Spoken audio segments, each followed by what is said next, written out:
Jimmy Johnson is with us. Again, if you do want information about the fishing week, it's jjfishweek.com. And I want to talk more about it, but I want to ask you a Dolphins question or two, Miami Dolphins. I believe that I think in a short window of time, the Dolphins will announce a long-term extension for Tua. I believe we're right on the doorstep of that.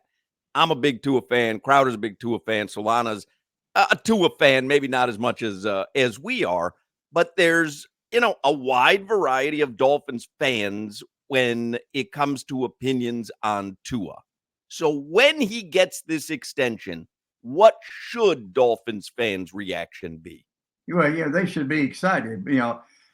One of my buddies, one of my best friends, there on the show, Fox NFL Sunday, Terry Bradshaw, studies these quarterbacks. We watch college football all day Saturday, and then, of course, obviously, we see all the professional games. And he loves Tua. I know Mike McDaniel, he loves Tua. And, he stayed healthy this year, and franchise quarterbacks are hard to find.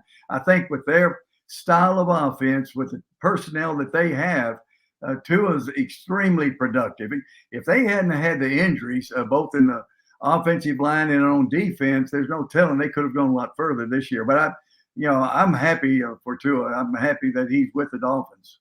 And Coach, speaking of the Dolphins and Mike McDaniel, that new age coach, this new age of football, because you used to run the football 42 times a game. Nowadays it's all shotgun, it's all RPO. Do you like where the game is now?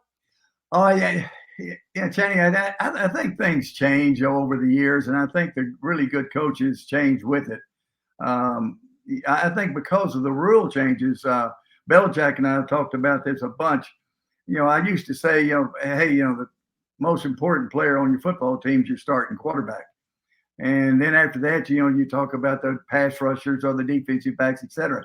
I said the second most important person on your team is a backup quarterback because it's all about the passing game. You can't hit the receivers going across the middle. You barely can hit the quarterback.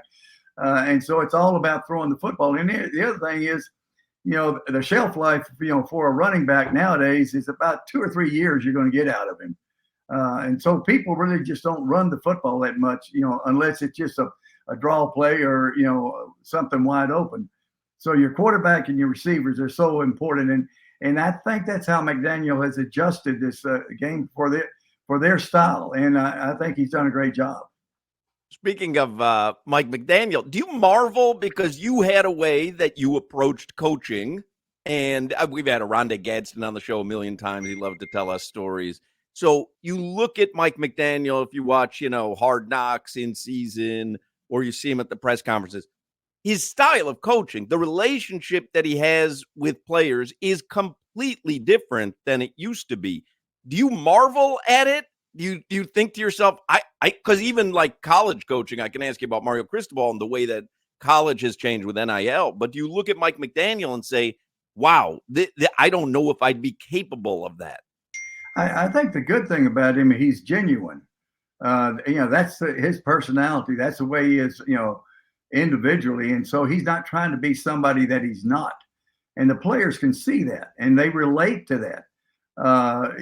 Every coach is not that way, but everybody, every coach has got to have his own different style, and not one style works. There's a lot of different ways to skin a cat, and there's a lot of different ways to coach football. As long as you have respect and credibility, and as long as the players understand that you're doing something to make them better, because they want to get better, they want to make more money, they want to have a bigger contract, they want to win games. And if you do that for them, hey, they'll respect you and they'll do whatever you ask them to do. Hey, Coach, I don't know if you can coach these new age players now, because we've heard stories that. Are you smiling now? We heard stories that you get after people. I don't know if you can step back on the sideline. John Madden's son yesterday asked me this. And, his grandson is a coach at Michigan. They wanted to talk about coaching, and he said, "Is there any kind of mistakes that you've talked to all these coaches over the years that maybe they took it the wrong way?" And I said, one that maybe was a little different. Urban Meyer spent some time with me here, and I said, I come across as being really a hard ass. and really, really driving on these players, which I was at times. We lost a game against Washington, and it was a meaningless game. We'd already had the playoffs wrapped up. And the flight attendant came and started to serve the meal. I said, no, you ain't serving the meal. They don't deserve to eat. They didn't play well enough to eat. So I said, you just sit down the entire flight. Now, the players were a little bit upset at me because they didn't get any food going home. And Dave Wanstead came in and asked, he said, Coach, he said, weren't you a little bit hard on them? I said, listen, they understand if we win, they can do anything. They can hoop and holler and do whatever. But if we lose, I want them to be sick to their stomach. I want them to be nauseated. I want them to hurt. I don't care if they hate me. I want to make an impact on them that if they lose, I'm not going to accept it. And so, hey, Urban tried to be the hard ass all the time, there in Jacksonville. And, there's a lot of times, I'd hug Charles Haley around the neck, tell him I love him. But then the next day I might be cussing him out because he wasn't doing what I asked him to do. So I think you got to do a little bit of both. But the one thing in professional football, as opposed to college football, in college football, those guys would run through the wall. They'd do whatever I ask them to do. But in professional football, there's got to be more one-on-one interaction with the players. And you've got to sell the player one-on-one. And I had lots of meetings with all of my players in my office saying, hey, here's how we got to do things.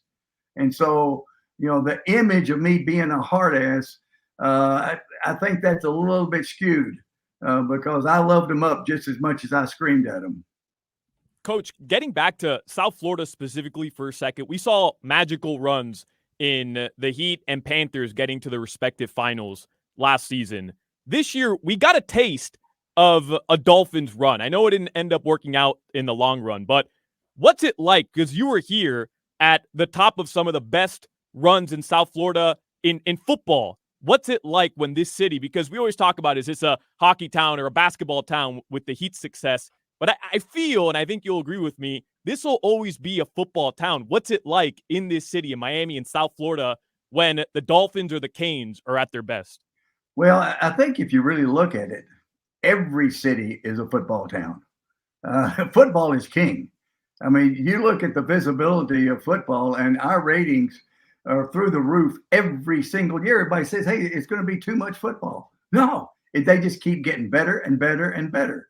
And we dominate the ratings, against all other sports. And so when football's winning, hey, you are king. I used to have a radio show of my own on Thursday nights, man, and I'd sit up there and I'd have me a cold beer and we'd laugh and cut up. And, man, that place was packed.